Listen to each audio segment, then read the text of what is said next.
I believe it's Nice town. I live on Capitol Hill. Me too, we missed you yesterday. our streaming audience is You waiting. drink? What? So, welcome to our It's a good one. another best kept secret. And this is on the way we communicate with God and the way God communicates with us. So let's begin communicating, making one. As we pray together in the name of the Father, And the Son. and the Son, Holy. and of the Holy Spirit. Amen. Amen. All right, amen. Maybe we should do that again.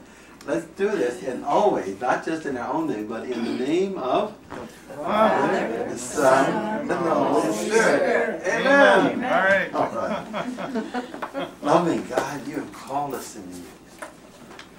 You are union. You are the one who dwells within us, makes us all one in you. Help us to realize this oneness. Help us to realize our hunger and our thirst that only you can satisfy. So open our hearts to receive your love, your wisdom. We pray this in the name and in the power of Jesus, your Son and our brother, forever and ever. Amen. Amen. Okay. All right. A So lot of texts. I just You're getting a lot of messages. Somebody's I'm This is my us. phone ringing? Sorry. I'm trying to take notes on this and I'm getting interrupted. oh, sorry. You're too bad. Well, Did you just take care? let's start out with. I just came back day before yesterday from a 4-day conference in Albuquerque with Richard Rohr and a lot of his friends. No. So we had I got 2 or 3 chances to briefly speak with Richard. There were 297 men there from all over the United States. And it was on eldering.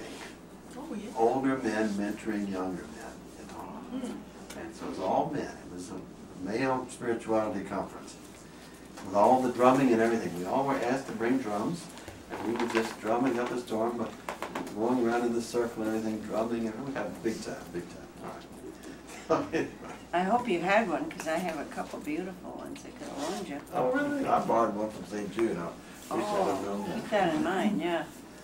Well, this is a quote from him, his book, Eager to Love. The visible world is an active doorway to the invisible world. And the invisible world is much larger than the visible. Matter is and has always been the hiding place for spirit, forever offering itself to be discovered anew. So this idea of discovery, huh? God discovering us discovering God, and us discovering each other. So, here we go.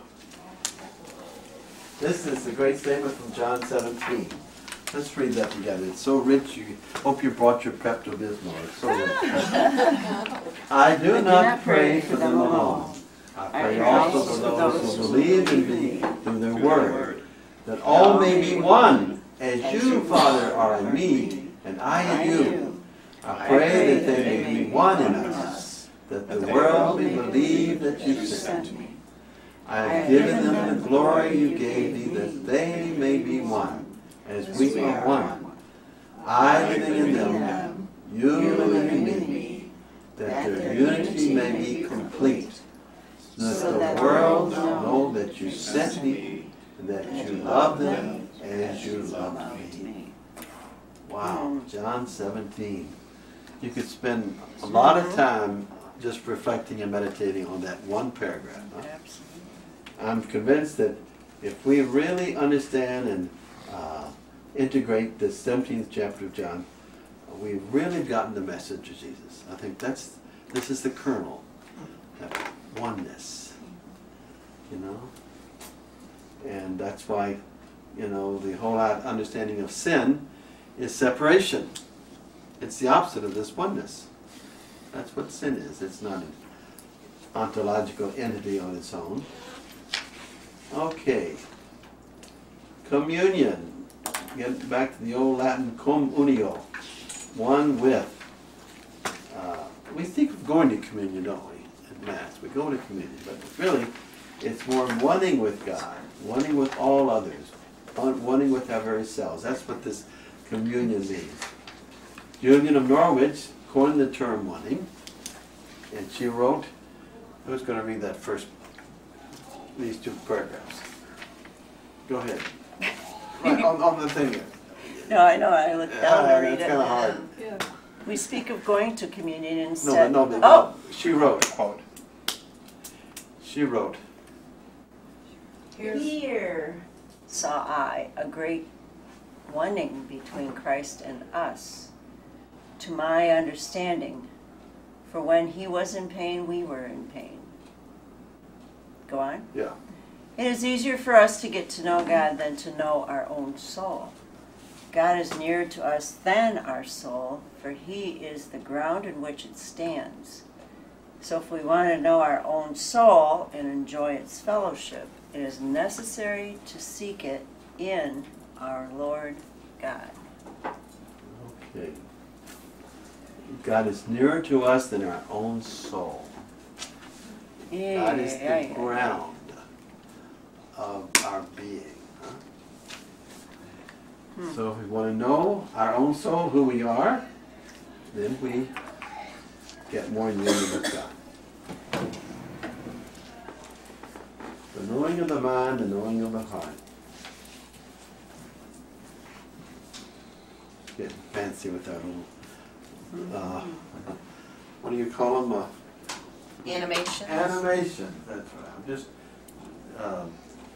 Kelly's teaching me how to do PowerPoint, little by little. So Julian Norwich speaks of knowing one's own soul. And we have to get in the idea of what does it mean to know? There's so many translations and languages about knowing. The Hebrew word for know is yada, appearing almost 950 times in the Hebrew Bible. It includes perceiving, learning, understanding, willing, performing, and experiencing all together.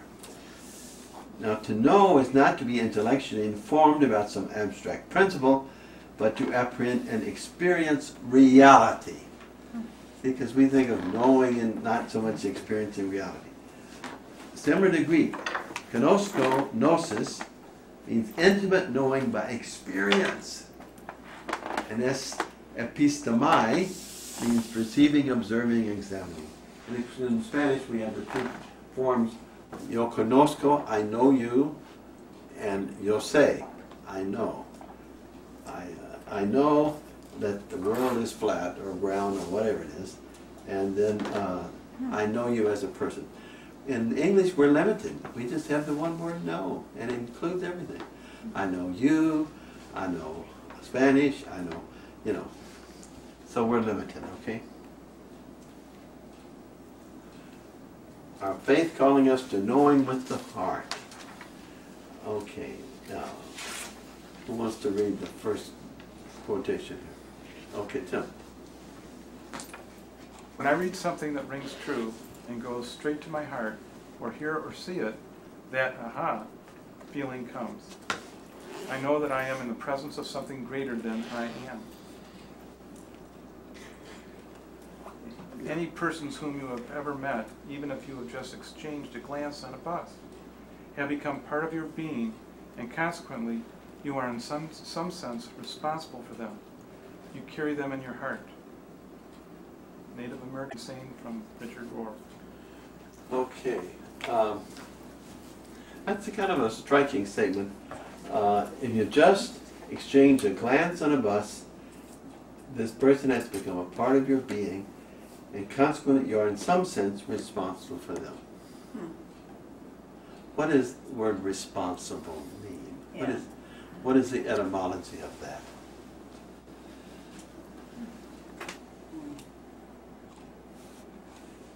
We're all responsible for each other, which means helping each other, being there for each other. But that's a Okay. daunting thought. You see someone on the street, now you're saying you carry them in your heart. Okay, well, this is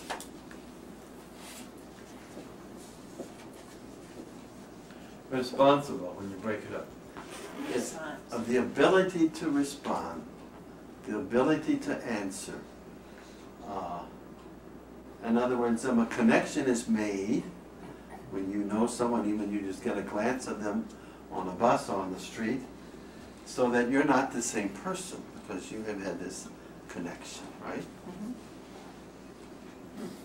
So the Native Americans would have a lot more, I think, understanding of this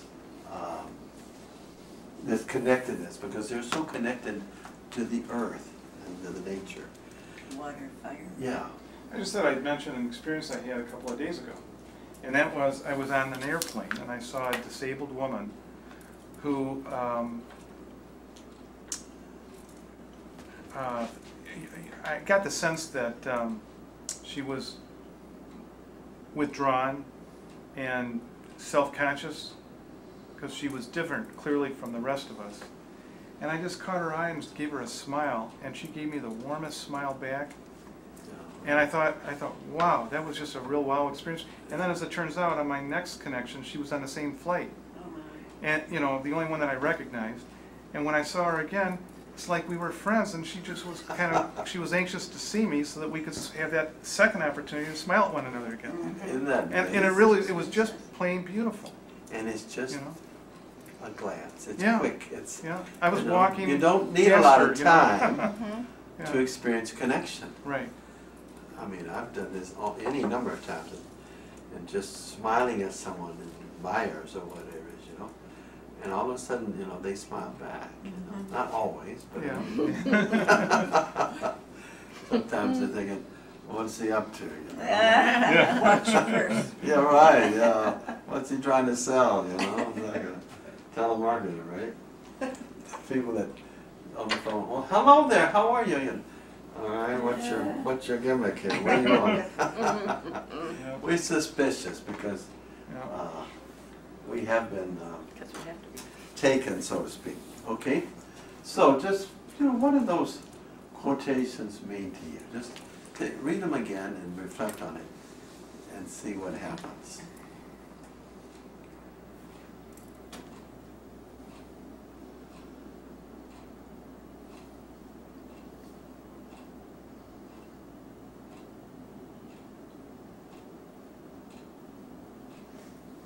I've had the first one happen to me many times, and I really feel blessed because of that. Okay. About feeling that there's something there greater than what I understand, but I feel it. So it's an experiential thing. Mm-hmm. You can't define it, right? You No. just experience it. Just something that I know, and Right. it's not. It's not even something that is physical. It's No. just you're in a presence of something that is greater than you are. Yeah. And that's okay, right? Yeah. Right. Yeah.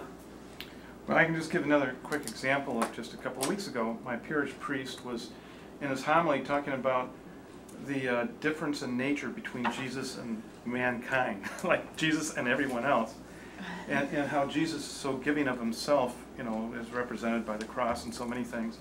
And when it comes down to it, while we have a giving nature to us, oftentimes it'll last for just a few days, and then all of a sudden it comes back to what's in it for me. And that was the background to a suggested prayer that when we receive communion, that he says you might consider as you're going out for communion to pray to Jesus that he may overwhelm us with his nature. That's an Dear interesting- Jesus, overwhelm me with your nature. That's an interesting verb, overwhelm. And I just you know, it's kind of like I felt a wave of grace or something when I first heard that. And I still get a little tingly when I even talk about it now. And that was something that went right to my heart. An aha moment. Yes, it was an aha moment. Yeah. How many others can mention the aha moment that you've had? That sort of sticks out. Terry? Yeah. This is going to be corny as heck, but That's all right. yeah, I've in the last few months recently remarried, and we both said exactly that.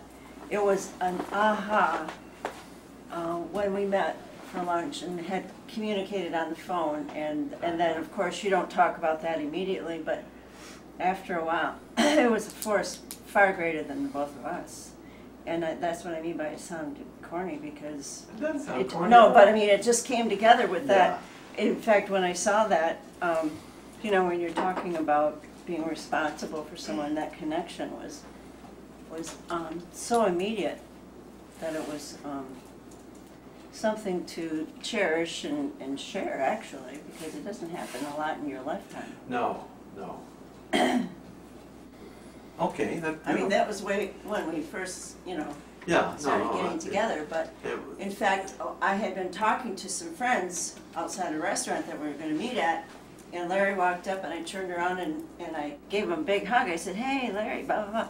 And my friend said, "So how long have you known each other?" I said, "Oh, about 2 minutes." I mean, that was that much of a connection instantly that they even noticed it. So it was just do-do-do-do. but it's I mean, it wasn't like a love at first sight thing. It was a power great. It was something greater than Something either greater one of than us. you, so that it's like a knowing in a different sense than, Yeah. look, I met you, I got your name. There was a connection. Right, and then like it says down here, you know, I mean, that we didn't know that that was going to work out to be a long-term thing. Right. And I just felt responsible for each other. There Right? you go. Wow, that's beautiful. So it's eerie to see you print that. Good. All right. Anybody else? Oh, yeah, Terry. So,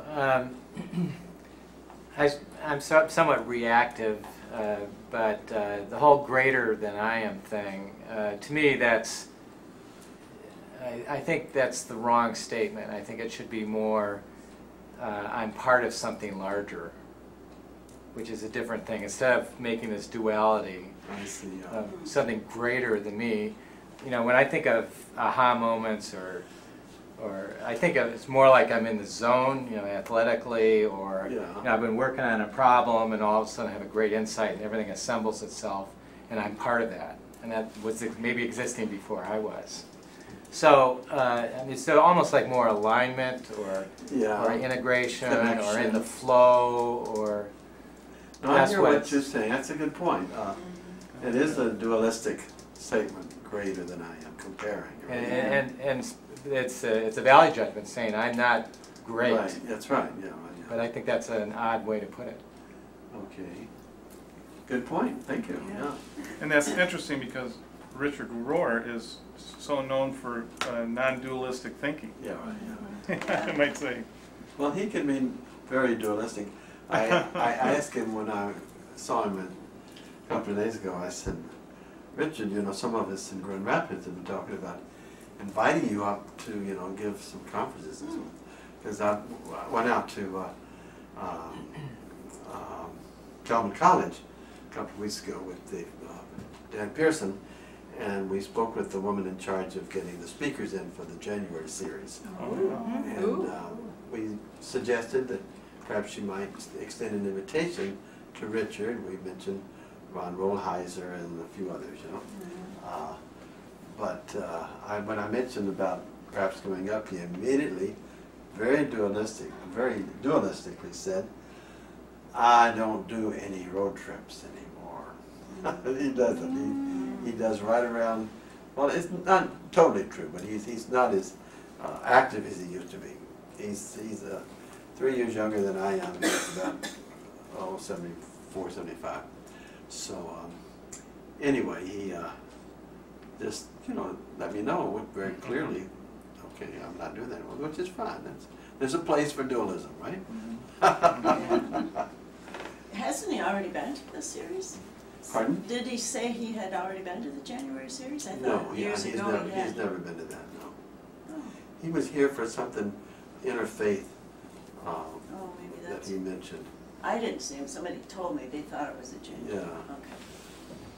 We had our name tags on. And when I said hello to him, he looked at me and, "Oh, Joachim Lally, that name sounds familiar." Because I've met him 3 or 4 times. He's met thousands, okay. So Yeah, anyway, but it's nice of him to say. all right. Wow. I think that was Kelly's. I like that one. That's cool. Okay, now we have a quote from Marcus Borg, The Heart of Christianity. See what you want to do with that. Who wants to read it? I'll read it. All right.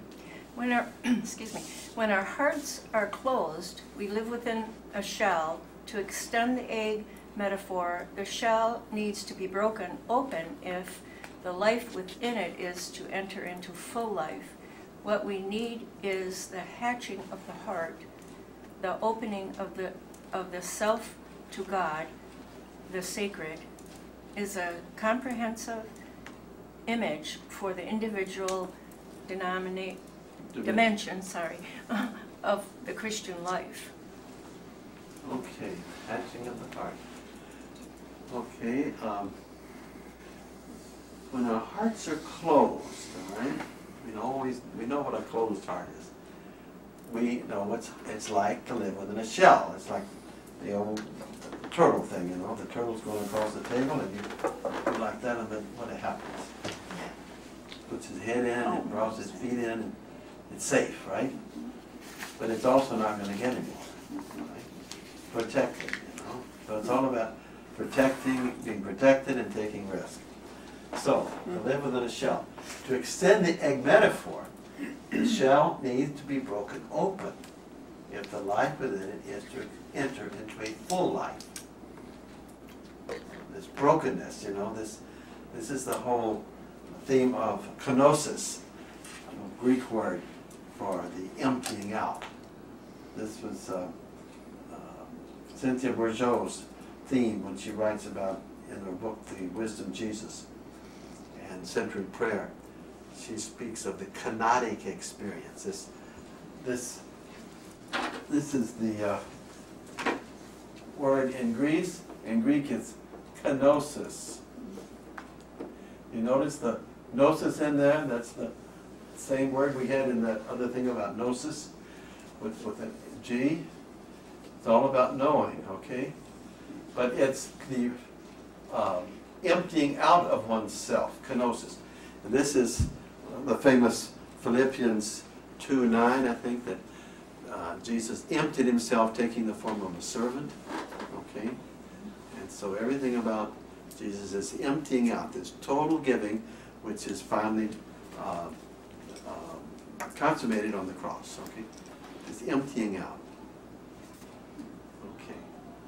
So, what we need is the hatching of the heart. The opening of the self to God, the sacred. Comprehensive image for the individual dimension of the Christian life. But also in this is all about timing. How long do we stay in this shell so that we're formed? I think I maybe have told you before that great story of the scientist who found in his worldwide search this one little caterpillar. Well, actually, it was in a cocoon, and it was of this really rare butterfly that only a few in the world. And he found it, and he was overwhelmed and overjoyed. And he took it to the laboratory and just waited for it to open. And he kept waiting and waiting and waiting, and months and nothing. So finally he just got impatient and took his little scalpel out and put a little slit in it so that he could see it moving in there, you know. But it just couldn't get out. So he just put a little slit so it could hatch and come out. And then it just started flying around the room, just really joyfully, for about 20 seconds. And then it fell down dead. And another scientist said, well, you do know what you did, don't you? He said, no, I just wanted to help it get released, you know. He said, well, what happened was it needed more time in the shell, pushing against the cocoon so that it would strengthen its wing muscles. And you anticipated and caused its death. And so that's why I bring in the idea of the timing, okay? What did they say? I mean, it's all about timing. Okay, so let's break up little small groups here and just discuss these issues. Oh, we forgot to bring the yellow markers. Are they back there? No, but I can go get them. Oh, we have yellow markers that we like to give out so that you can mark on the sheet what leaps off the page, you know? So, may I suggest that we just do, let's see, 1, 2, 1, 2, that way we'll get equal groups, group 1 and group 2. So, okay, 1, 2. 1, 2. 1, 2. 1, 1. 2. 2. Okay, let's get the 1s over here and the 2s over here, okay?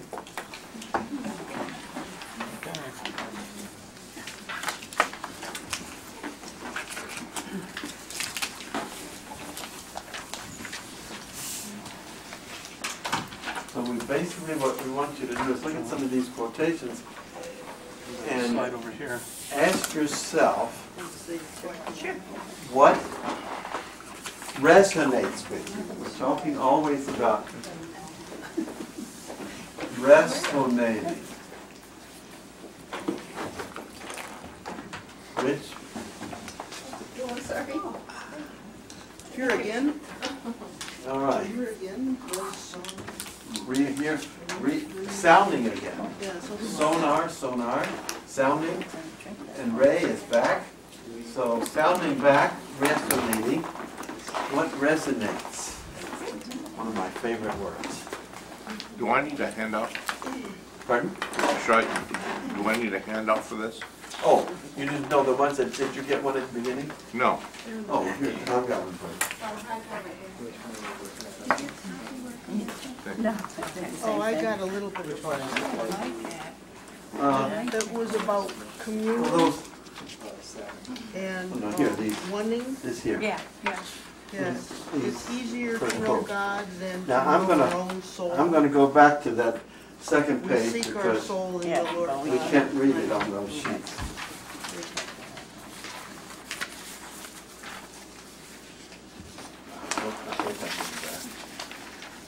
Which one is it that just not? Keep going back. From Jillian at Norwich. Next Not that one, one, no, this The no, next one? back one, back one more. There. Not that one. Click again The next there. one. Has the church window. That's Yeah, that's the one, the dark one. It's All so right. pretty. Now, okay, because you can't read it on those sheets. Just spend a few minutes looking through these quotes, using your yellow markers, mark out what resonates with you, and then bring that resonation to the group, okay?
If you want to get any quotes from that other handout sheet that Just for this one here that says 1 at the top of the page, those are also some very good quotes.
Okay, y'all ready to start sharing?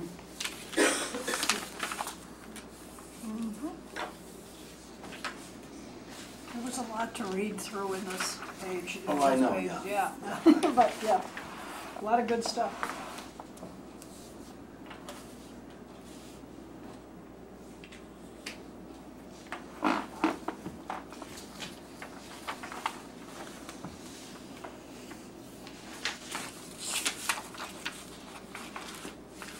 Well, we want to start talking about it or not? Sounds like he wants us to.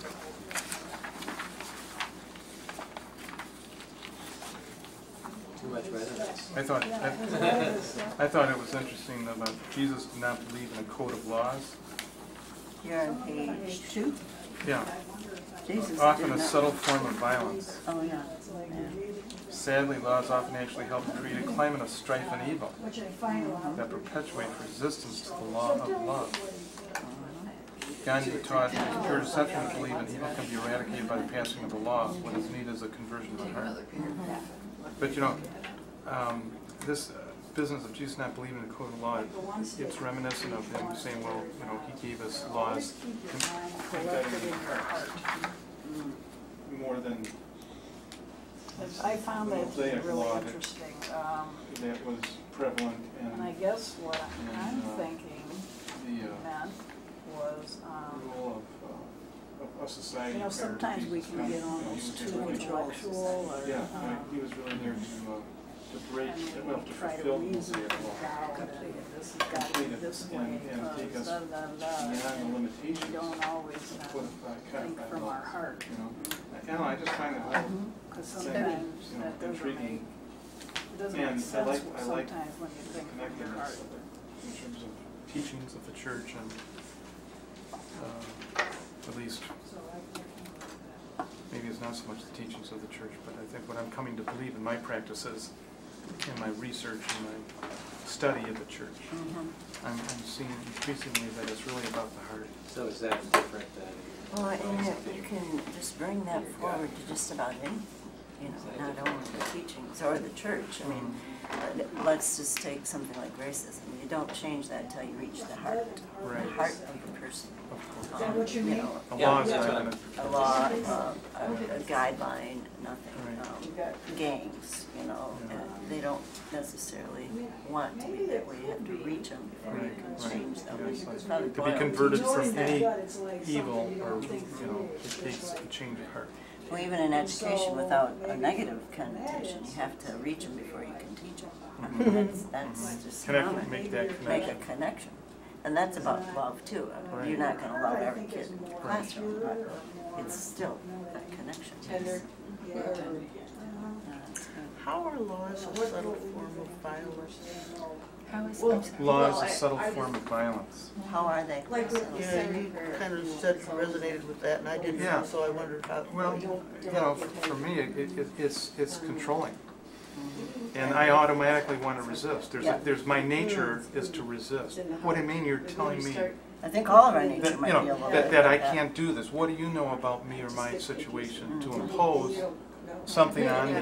And that, you know, so, and I can see how people would get riled. Well, And- something as simple as the law of stopping at a red light. We don't like to do. So Yeah. a lot of people run them. Yeah. I mean, it's breaking it down very simple. Right. Yeah, So imagine if someone's trying to And what's control your your name? life. I'm Diane. Diane, I'm Tim. So does that make sense for you? That illustration? The notion of laws being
get it, and that could be something that you would see too, even though you would interpret it with your context.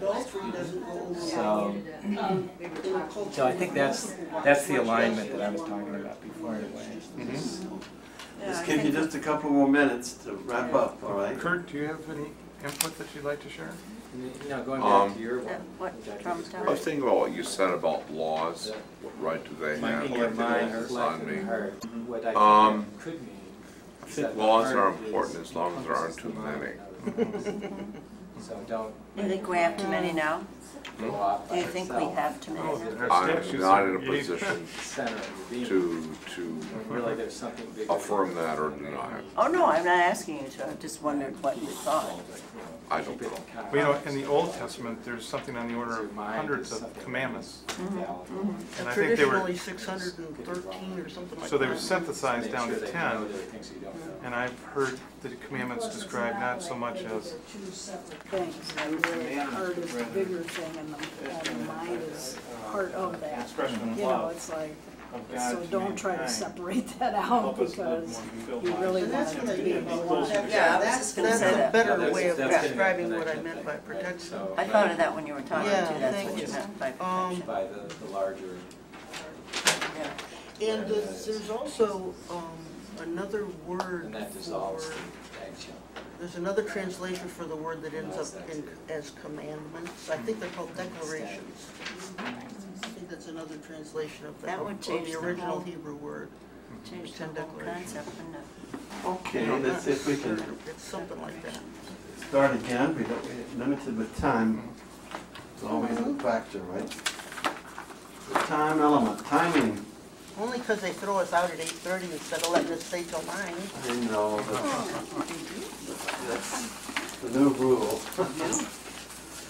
And you know that I like to go with it now. Misplaced that clicker. Is it up here to the left? You know, on the I right? think Oh, there it is on that side, yeah. Thank you. Okay. theoretically, if we're operating from the heart and we're connected to God, we're changing the laws. Because they're Because they're written in our heart. You know, That is interesting. before we go into the obstacles, I wondered they maybe talk before we go to the obstacles, maybe let me just point out that the making of one, the oneing, sometimes is made more effective through humor. Right? There's a certain oneness that when people laugh together, there's a certain sense of community and oneness, You're right? going to tell a joke. Well, that was my. Diane, you know me too well. You're leading, right? You're leading me into it. Well, he wasn't, but just since you asked. Since you asked. Since you asked. Deflated. Okay, a man joins a big corporate empire as a trainee. On his very first day of work, he dials the pantry and shouts into the phone, "Get me a coffee quickly." A voice from the other side responded, "You fool, you've dialed the wrong extension. Do you know who you're talking to, Dumbo?" "No," replied the trainee. "It's the CEO of the company, you fool." The trainee shouts back, "And do you know who you are talking to, you fool?" "No," replied the CEO indignantly. "Good," replied the trainee and puts down the phone.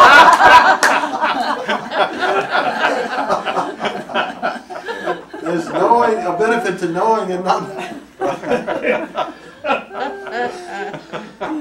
There's a bumper sticker. Give me ambiguity or give me something else.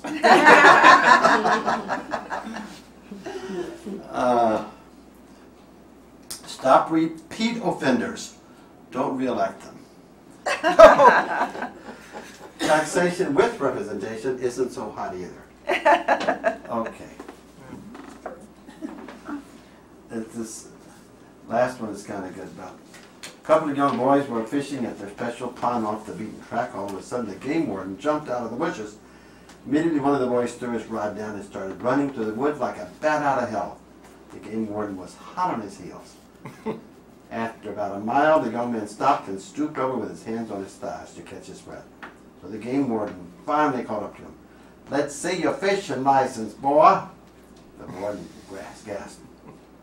With that, the boy pulled out his wallet and gave the game warden a valid fishing license. Well, son, said the game warden, you must be about as dumb as a box of rocks. You don't have to run from me if you have a valid license. Yes, sir, replied the young guy. But my friend back there, well, he didn't have one. It's all about communication. Okay, enough of that. All right. So,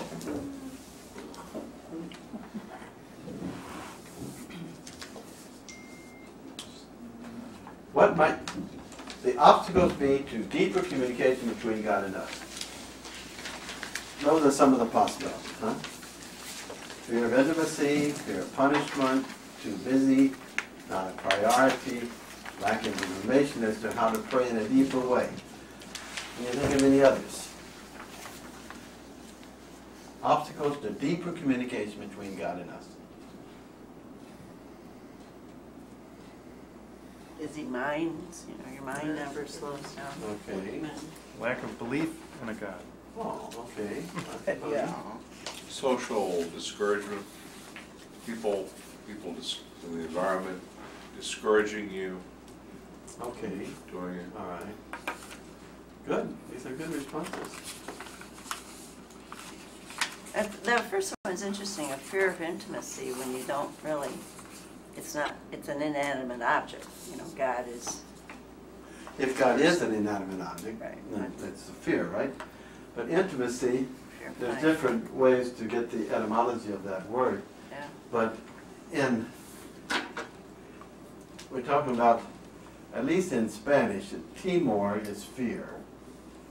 Okay. And in means without. So it's like without fear, intimacy. That's one possible interpretation of it, okay?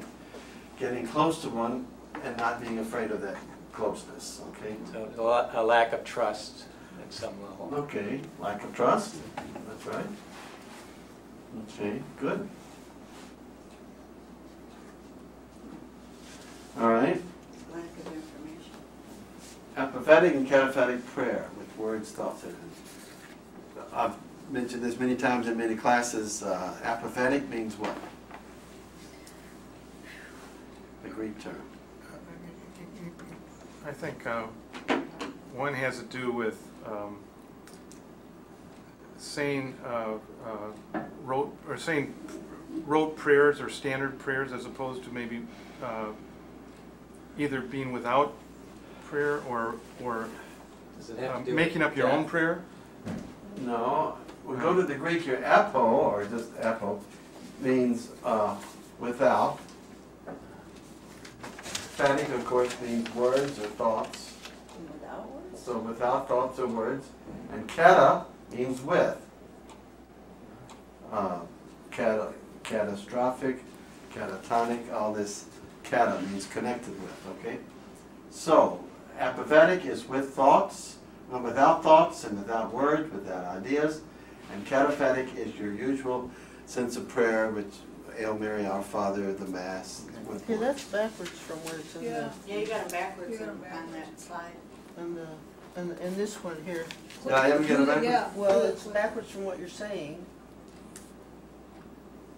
Yeah, you have kata, no deliberate thought. You're right, I got them just, I'm opposite, all right? You caught me, all right. 50 lessons We're with a good. button noodle, We're okay? good, Joachim. Well, hey, I'm glad you caught that, it means you're thinking, all right? Yeah. Hey, So what you're saying is accurate. that was a test. We passed. Is that, You is bet. that, What's that? so what you're saying is the accurate one? Yeah. Not what's on. Yeah, right, no, that, All right, got it. erase that, change that around, or whatever. Change them around, all right. My mistake. Oh, these are backwards. Yeah, see, these two are just the opposite. This apophatic should be no deliberate thoughts, cataphatic usual forms, okay? Okay. We'll forgive you. The essence of prayer of this apophatic, this without deliberate thoughts, words, or deeds, the essence of that is not to create a blank slate, not to have no thoughts, It's returning, letting go of control. This is basically an explanation of centering prayer. Okay? A lot of people say, oh, I cannot have a blank slate. I have all these thoughts and everything. Well, good. That's no problem. Thoughts are not the enemy. They're integral to this prayer. Because what you're called to do is let go of those thoughts and return, like the prodigal son, to this open arms of our loving God. So it's the more thoughts that you are aware of and you let go of, the more it's a prayer. It's all more of that kenosis, that emptying out. Okay? Not seeking anything from prayer, peace, clarity, resolution of conflicts, etc. We're talking about this apophatic prayer, this without thoughts, without you're trying to do anything. You're just letting God flow through you, and you're trying to get out of the way. Okay, centering prayer, cloud of unknowing. It's based on Matthew 6:6. When you pray, go to your inner room, close the door and pray to your Father in secret, and your Father who sees in secret will reward you. Okay? Any of you have a custom of practicing centering prayer? Okay. Good. I highly recommend it. I've been teaching it and practicing it since 1977, 40 years, and it's transformed my life. I cannot live without it. I feel like I have to stand up and say, hello, my name is Joachim. I'm an addict. Centering Hello, prayer Joachim. addict. We love you, Joachim. That's true. Hello. 4 simple steps. Choose a sacred word as a symbol of your intention and consent to God's presence and action with it. You have the handouts of that brochure. Ah. That is everything on it. That's also, you can find my 3 classes on the practice of centering prayer in the videos on demand here at the CatholicInformationCenter.org in November 2013. The 3 classes, okay? I just did one the last couple of weeks, and the same thing in Spanish. So now that's in the video library also for Spanish. So the essence here is the symbol of your intention. The sacred word can be any word. It's not important what word it is. It's a symbol of your intention. That's the key word, intention, to consent. I would say if you want to sum up the ascending prayer, it would be intention to consent. Okay, it's not attention, paying attention. It's intention. What's your intent? To what? To God's presence and action within, not your action and not your presence. Okay, it's God's. Sitting comfortably with eyes closed, settle briefly, silently introduce the sacred word as the symbol of your consent to God's presence and action within. You see that repeated there, see? You introduce the sacred word as the symbol of your consent to God's presence and action within. God's doing it, you're not, see? And a lot of people, I think, don't like this because the ego doesn't like to do anything that doesn't get credit for, you know? He wants to say, well, look what I did, you know? So we blow all that out of pieces there. Way to go, Kelly. All right. Centering prayer steps concluded. When engaged with your thoughts, return ever so gently to the sacred word. That's it. Just return, return. And someone asked Thomas Keating, the one who kind of developed this, Trappist abbot, and asked him, well, I have 1,000 thoughts in 20 minutes. And he said, great. He said, that's 1,000 opportunities to pray, you know, to let go. Let go of what? Your self. Yourself, your thoughts, your control. And our ego likes to be in control, right? All right. I think a lot of people are afraid to do that simply because of that. You're giving yourself, and what might God ask you to do? And then Oh, I know. And then if He asks you to do it, you need to be ready to do it. Is that right? People are afraid of that. Oh, of course. Well, it's like, you know, people say, wow, you know what happened to Abraham when he said he would do anything God wanted? God said, all right, take your only son and kill him. And so, oh, I'm not going to put myself in that position. I'll just keep my distance, thank you. Well, Father, Yeah. you know, I might just say that I lived a good part of my adult life, even once I was searching for my faith and religion, all that. I was hedging. I kept hedging about, you know, I kind of wanted to give of myself, but it was always with qualification in my heart. It was not that there were any words spoken, but my heart was qualified. And then there was a point where I just said, this is ridiculous. Way too much stress. Right. I'm just going to say, Lord, just use Let me go. any way you want. Right, let go. And somehow a huge burden was lifted. Of course. And I just felt connected like never before, and it's only built on that. And you're just letting go, you know? Yeah. Letting go of that resistance, that fear. Yeah. You know, like someone said, the opposite of love is not hate, it's fear. Or indifference. Indifference, this intimacy, of reluctance and fear to be intimate. At the end of the prayer period, remain in silence with eyes closed for a couple of minutes. The purpose of that, briefly, is just a period of transition. It's like when an astronaut comes in from the skies and doesn't, and NASA doesn't say, well, just open the door and come right out and they will have a party. No, you stay in till your body gets acclimated to a different pressure system and everything. So it's a transitional thing. Because it does bring about a change of consciousness. Yes, Terry. So back in the 70s, I did transcendental meditation, Right, and you get a mantra of some Right. sort, and so it's pretty much exactly this. And I've had some very powerful, deep, Yes. Right. really, Mm-hmm. good experiences with that. It didn't have anything to do with my intent per se to reach the God thing, whatever Right, that yeah. is. Yeah. So, I'm thinking that there's something really deep here that's related to all of humankind, whatever your religion is. Well, this centering prayer, oh my gosh, you can teach it to anybody, any person that has faith or doesn't have faith. You're just letting God come into your life, and really another word for it is the divine therapy. You know, I've been in therapy for 40 years now.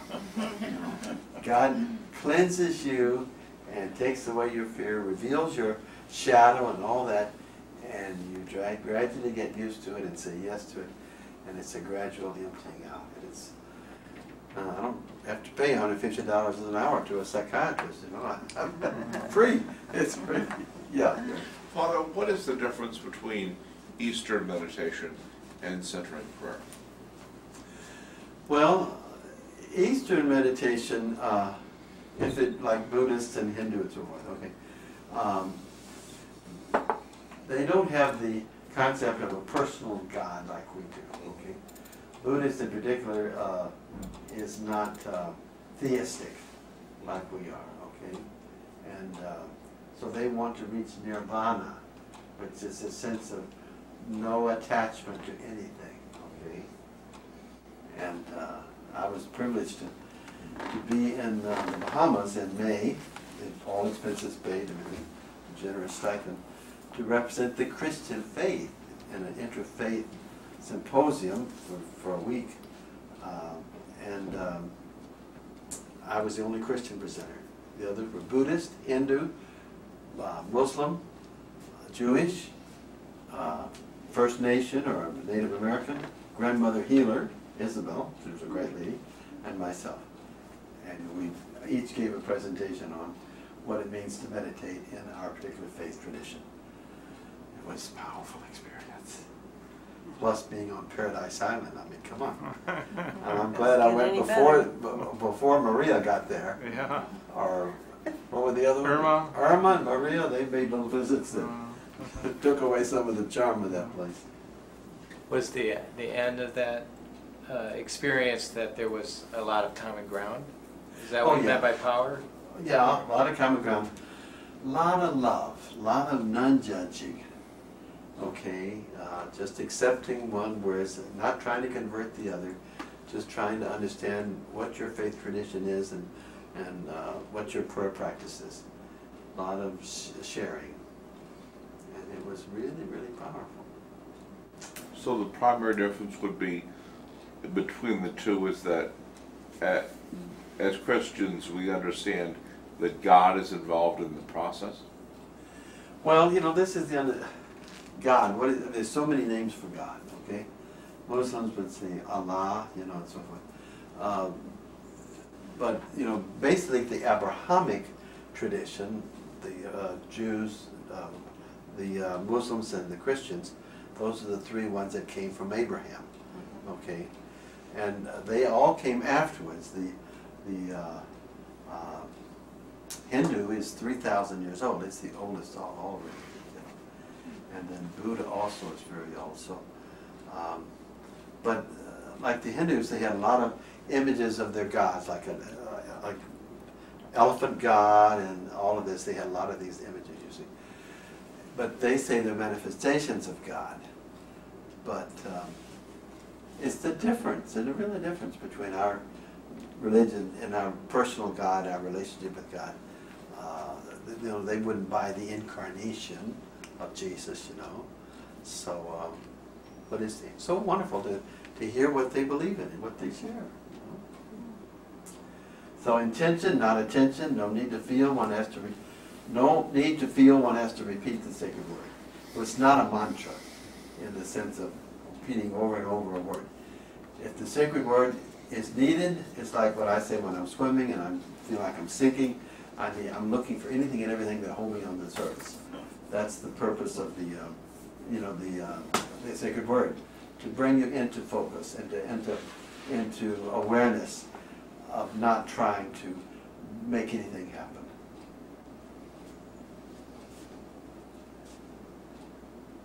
It's consent, not making the communication happen. All right, consent. See, this is the mustard seed.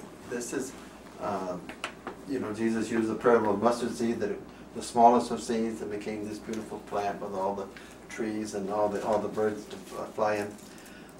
The mustard seed, I think, represents your little saying yes to God, and God does all the rest. Otherwise, our ego would take over. And you say, oh, look, I'm a pretty good Christian. I don't know about you. You know? But it's this, oh, and even your consent, the mustard seed, is God's doing it. You couldn't do it on your own. So none of us can go up to God and say, well, Lord, I didn't kill anybody, and I didn't rob any banks, and, you know, just show me my reserve seat, please. You know, I'm in a hurry. I mean, it's this sense of meritocracy. I deserve, I merit, I gain, I achieve. All ego terms, all dualistic terms. And dead ends, all of them dead ends. Like Burton says, when you get to heaven, there won't be much of you there.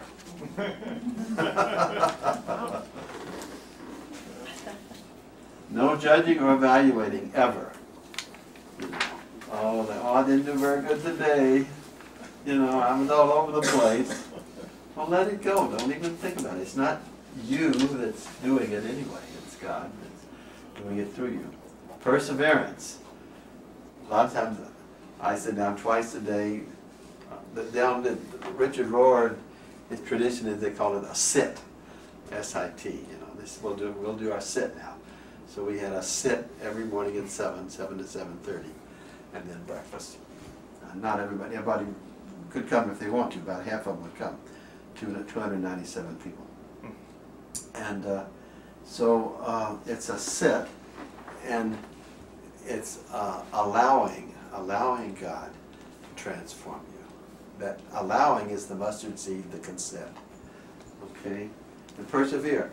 So a lot of times I'll sit down and I've got a lot of things to do. Oh my gosh. And then I said, okay, God, it's time to waste time with you again.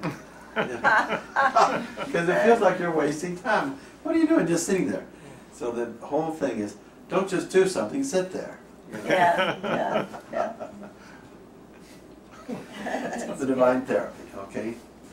What God is doing is healing all those wounds from your past that have been covered over and everything, your different offenses, perhaps any kind of molestations or anything that's happened in the past, conflicts with authority and parents, God just gradually reveals those and heals those. And it takes time. Any kind of healing takes time. Okay. Look at this. There you go. Magic. Yeah, magic, that's right. The other practice I'm just going to mention briefly are Lectio Divina and welcoming prayer. Lectio Divina, who's going to read that? Okay, read it.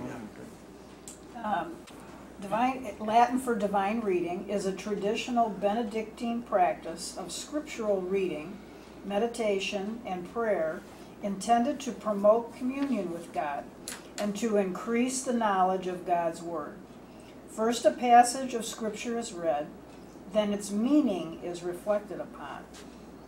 The points are A, not just ordinary reading, reading with expectation of spirit. B, no material to be covered in a certain time. And C, patient waiting for the divine ambush. I love that Rohr's term, the divine ambush. He says an ambush is something that happens when you're not ready for it, when you're least expecting it. It's an ambush. If you were ready for it, it would be a battle, but it wouldn't be an ambush. Okay, so let me just say with the Lectio Divina, the idea is not to cover any amount of material. It's just go through, there's some beautiful books out giving you examples of powerful scripture quotations, and you can just take a paragraph head and just read it very slowly and wait, and then read it very slowly again, and wait, and read it a third time very slowly, and wait. And you let it soak in like a soft rain. Because the rich scriptures are so rich that you just can't absorb it, you know. It takes time for this beauty and depth to seek in. So this is what Lectio Divina does. It's a slow soaking in God's Word. All right? Now the welcoming prayer. This is started by a woman from Mary, somebody, I can't remember, it's a Polish name, I can't remember it now. And she was into centering prayer and a good friend of Thomas Keating and so forth. And so she started this prayer practice. The welcoming prayer is a method of consenting, there again, that consenting, to God's presence and action in our physical and emotional reactions to events and situations in daily life. Now see, this is different than your centering prayer. The purpose of the welcoming prayer is to deepen our relationship with God through consenting in the ordinary activities of our day. The welcoming prayer helps to dismantle the emotional programs of the false self-system and to heal the wounds of a lifetime by addressing them where they are stored, in the body. It contributes to the process of transformation in Christ initiated in centering prayer. So it's done in combination with centering prayer. It's a powerful practice. Welcoming, you know, welcome. You can just have, instead of trying to get away from it, I welcome you, fear. I welcome you, welcome. Repeating the word welcome. I welcome you, pain, or whatever it is, you know. I think some of you were here when I brought out in the first Wednesday of September the best kept secret of religion regarding suffering and pain, and said that pain is any distress, physical, mental, emotional, whatever, and suffering is when you judge that pain in terms of, well, I don't deserve this. Why did this happen to me? You know, this shouldn't be this way. Now that's all this overlapping onto pain, and it makes it doubly painful. All right. We all know what that's like. You know? It could be just a small thing as stopping at a stoplight when we're in a hurry. Damn, blame it, this is the longest damn light, you know? And you, instead of accepting it and saying, welcoming it, I welcome you. And one thing I do is I look at the red and I say, wow, this is a powerful sign of God's love. a flame of love in my heart. And I just let that redness sink in, and all of a sudden it turns green, and now go and spread it, you know. Yeah, right. A little thing like that, you know, little ordinary Very things good. in life, you know. That's turning a red light on its heels. There you go. Roy used to always talk about this one light in Albuquerque that was between him and the post office. He loved to go to the post office to get the mail. And he said everybody in the post office knew him by name, you know. But he said this one light was so long at this one street. When I was down there one time, I saw that street going. I said, oh, this is where he was talking about. And he said it was interminable. And he was sitting there. He's kind of a, you know, really driven kind of a person at times. Number 1 on the Enneagram. And so, but then it dawned on him one day. He said, do I really think I'm going to be happier on the other side of that street than I am right now? That's a good way. Yeah. You know. So it's welcoming, not judging. Welcoming, not judging. Yeah, that's true. Okay. Okay. Nice Now, summary there, Kurt. how do I learn the method of welcoming prayer? Welcoming prayer can be learned in several ways. One way is by attending a local welcoming prayer day or weekend retreat workshop. There are also welcoming prayer immersion retreats. You can search the website below to see if there's a workshop or retreat near you. That's the www.contemplativeoutreach.org/welcoming prayer. You can also learn the method through an online course. Contemplative Outreach and Spirituality and Practice have developed an online, on-demand course that you can take anywhere, anytime you have internet access. And you can go to that website for more information. How many of you have ever heard of the welcoming prayer before? You? 2? Okay, 2 out of 10. Okay. You ever practice it? Every day. You like it? Yeah. Well, tell us about it. What's it like? Well, you know, it's just my way of starting centering prayer starts with, you know, dear Lord, I pray for your presence and your action in my life. Okay. And then I continue that and talk about, you know, Jesus, draw me ever nearer to you, ever closer to you. And then I've incorporated overwhelm me with your nature.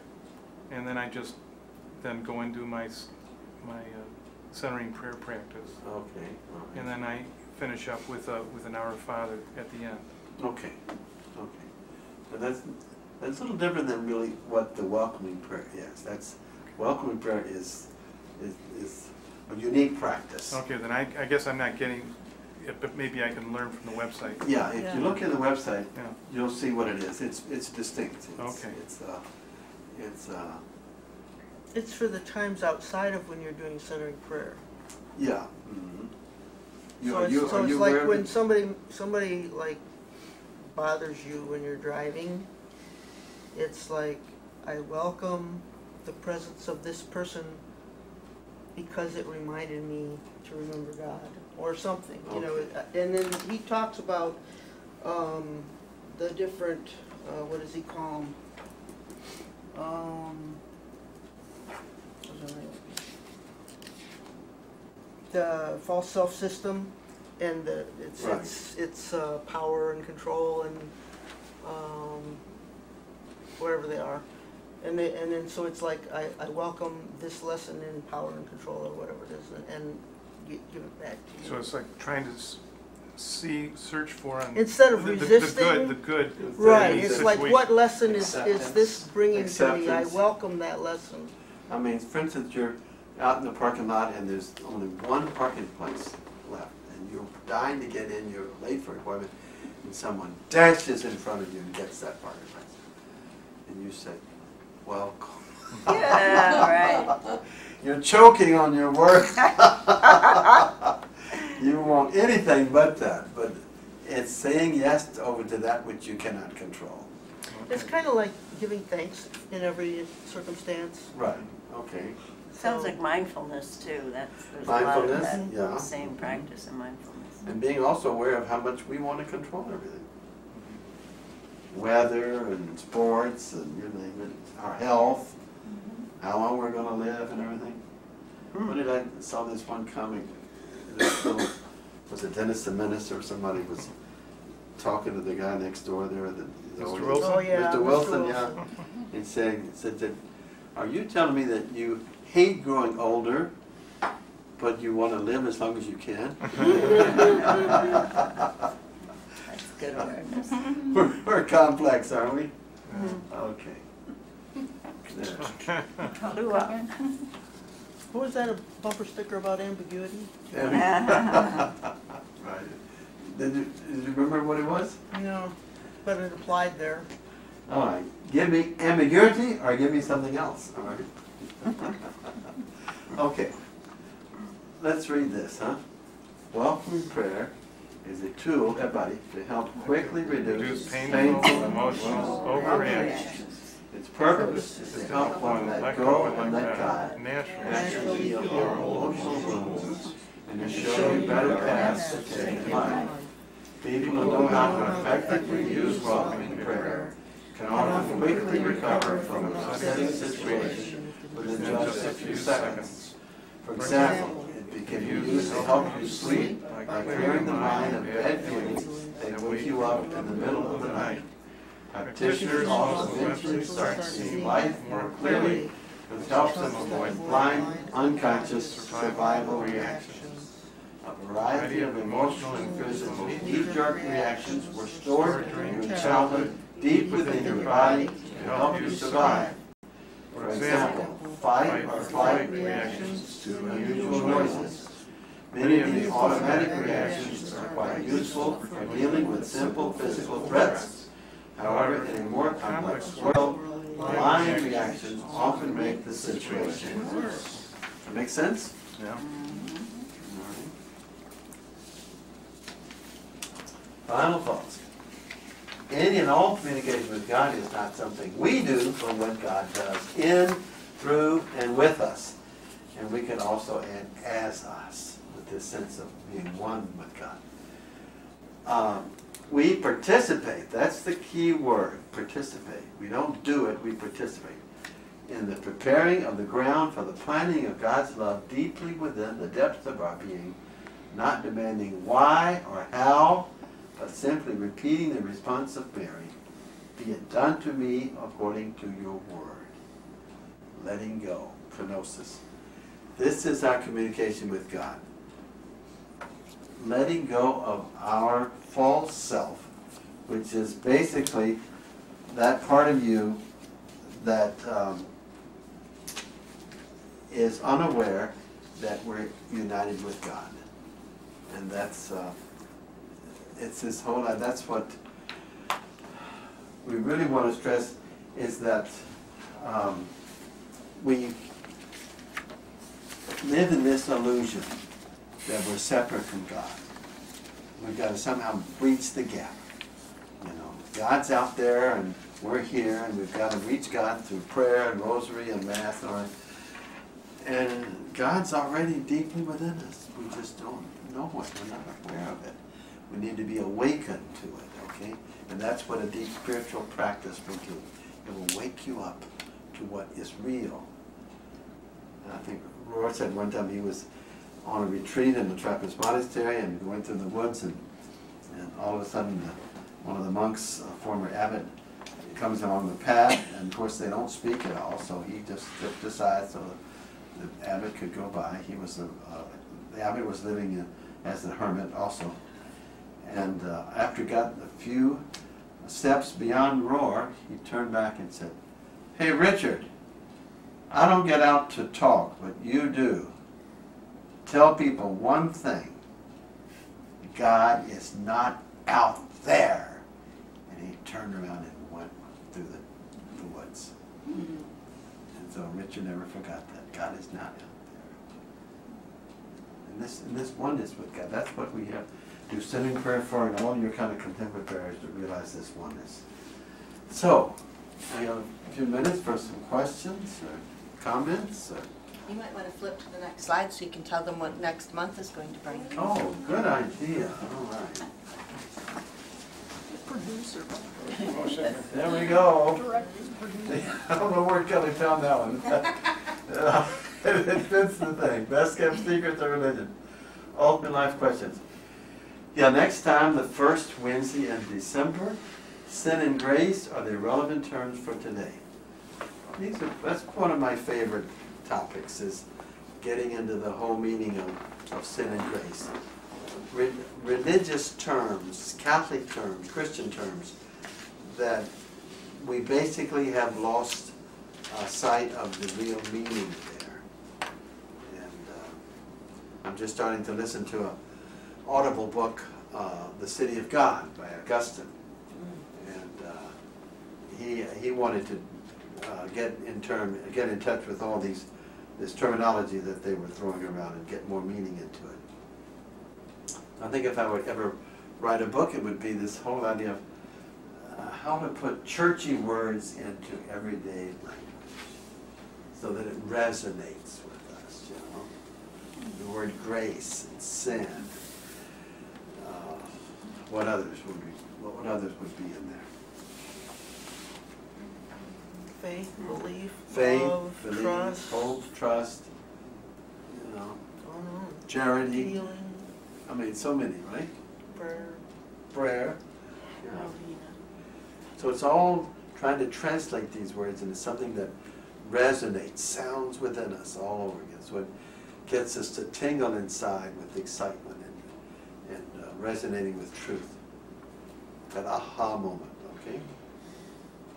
So, any questions, comments? Yeah. I'd like to share something because this has been meaningful for me in the past, but hearing tonight about it, I'm looking at it through different lenses, okay? And that is, you knew my dad, and when my dad died, I was with him. And he, it was kind of hard because I could hear then the sound of his breath was different. And so when I heard it, all of a sudden I just jumped up. I thought, uh-oh, you know, this is the end here. And my dad's favorite prayer, talk about routine prayers, but anyway, his favorite prayer was, bless us, O Lord, and these thy gifts. And he would say that at night even, just kind of cracked me up. But anyway, so I jumped up and I thought, you know, this is it. So I launched into the bless us, O Lord, and these thy gifts prayer. And then I went into the Our Father. Then I went into the Hail Mary. And the last line of Hail Mary is, until the hour of our death, amen. Right. And he died. And it was just like, oh my gosh. I mean, and why I even launched into those prayers, I don't even know. It just kind of happened. And, you know, that's where I guess tonight I was starting to think, well, that was kind of the heart thing and God. And it's like, oh my gosh, even though it was such a routine prayer, it was just what happened. Wow, that's powerful. Mm-hmm. It is. Those moments when we look back and we say, wow, that was power in those moments, right? Mm-hmm. Moments. Aha moments, right? So, if you're going out the door and someone says to you, okay, you in this class tonight, right? What stood out for you? What is in your doggy bag? What are you taking home with you that you couldn't possibly finish? So you're taking it home to chew on. What would you say?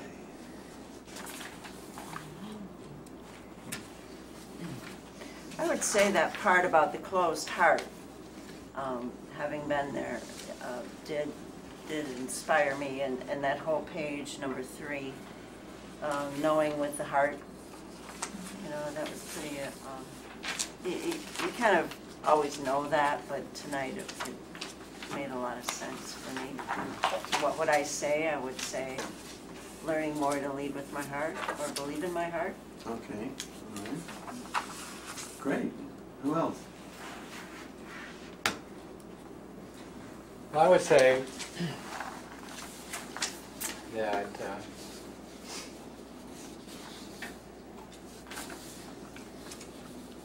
that there was a truth that exists that we don't know about, and that we only access it in certain moments.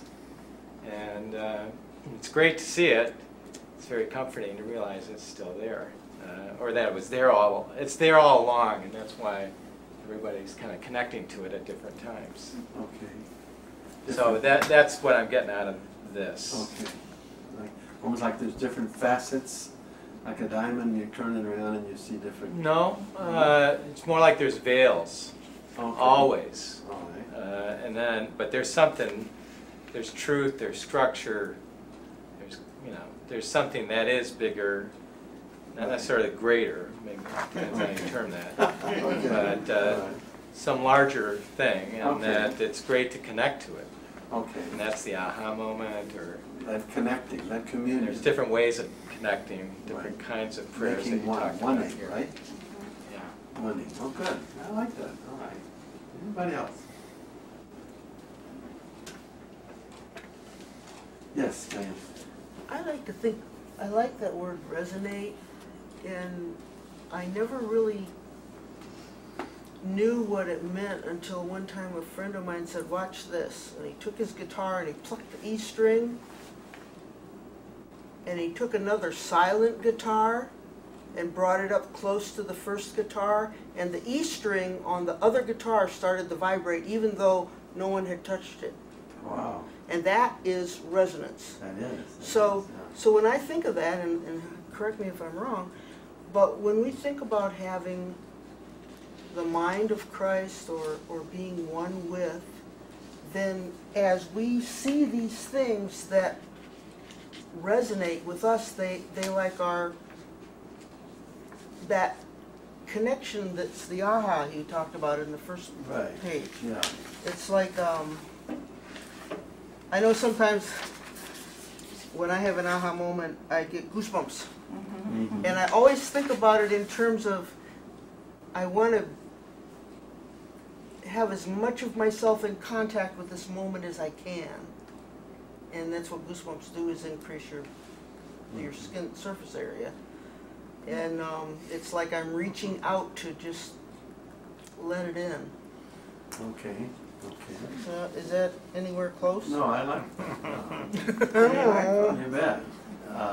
Like a lot of times people say to Roar that, you know, what you said is really nothing new, but it just resonated with me.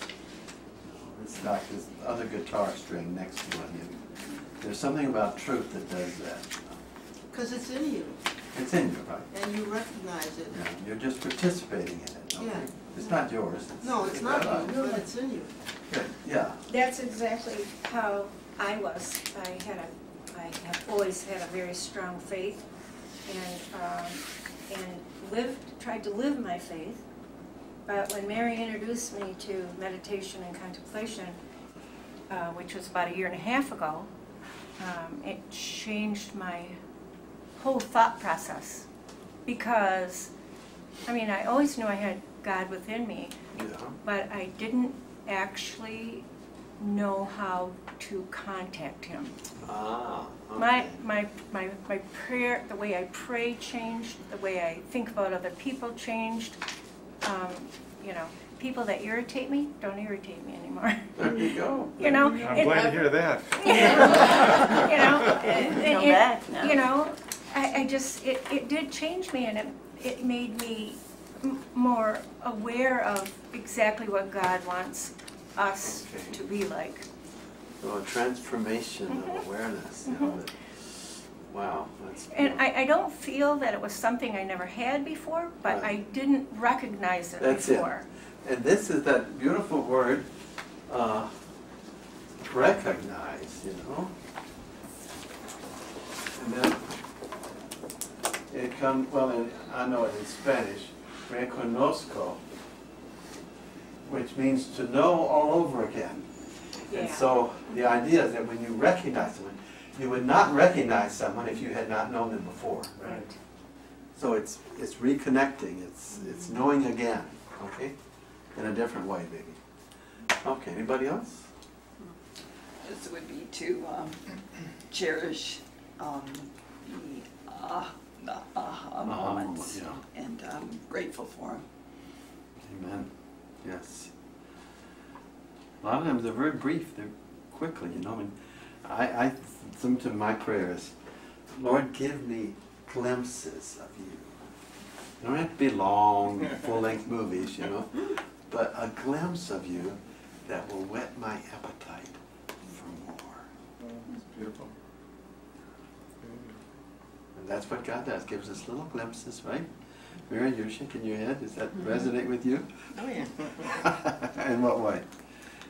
Just with centering prayer, you just never know. It seems that when I meditate, I don't know, I see eyes. Okay. Just like out of the blue, there'll just be different eyes.